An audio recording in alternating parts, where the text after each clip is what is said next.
Dalam Matius 16 ayat 24, Yesus berkata kepada murid-muridnya, "Setiap orang yang mau mengikut aku, ia harus menyangkal dirinya, memikul salibnya, dan mengikut aku."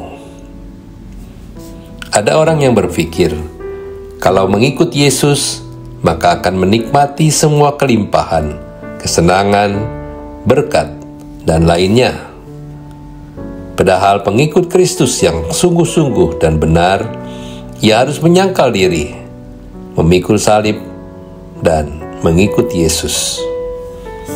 Karena pemahaman yang salah membuat orang meragukan Tuhan, bahkan mudah gugur imannya dalam mengikut Yesus.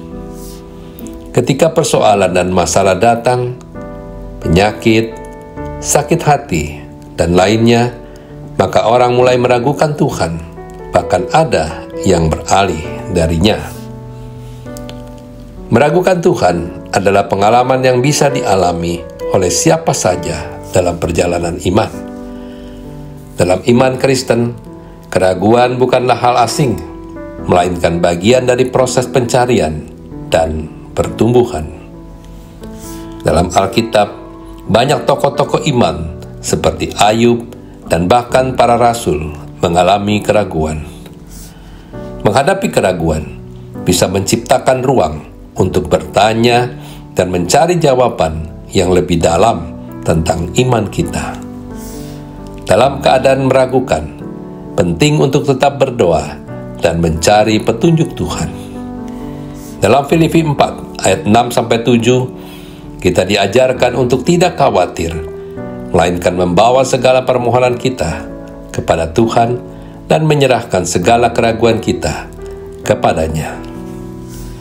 Tuhan telah memberikan banyak janji dalam firman-Nya. Mengingatkan dan merenungkan janji-janji itu dapat memperkuat iman kita saat keraguan datang. Misalnya, dalam Ibrani 13 ayat 5, Tuhan berjanji untuk tidak pernah meninggalkan kita. Ketika kita meragukan Tuhan, penting untuk bergabung dengan komunitas orang percaya. Diskusi dengan sesama anggota gereja, mengikuti kelompok kecil, atau mencari pendeta untuk bimbingan dalam membantu kita memahami keraguan dan memperkuat iman. Kita perlu menyadari bahwa keraguan adalah bagian dari kemanusiaan kita. Tuhan tidak pernah mengutuk kita karena keraguan, tetapi mengajak kita untuk bertumbuh dan belajar dari pengalaman tersebut. Dalam Markus 9 ayat 24, seorang ayah yang putranya dirasuki roh jahat berkata, "Aku percaya, tolonglah aku yang tidak percaya." Ini menunjukkan ketulusan hati untuk mencari Tuhan meskipun ada keraguan. Keraguan dapat menjadi titik awal untuk pertumbuhan iman yang lebih dalam.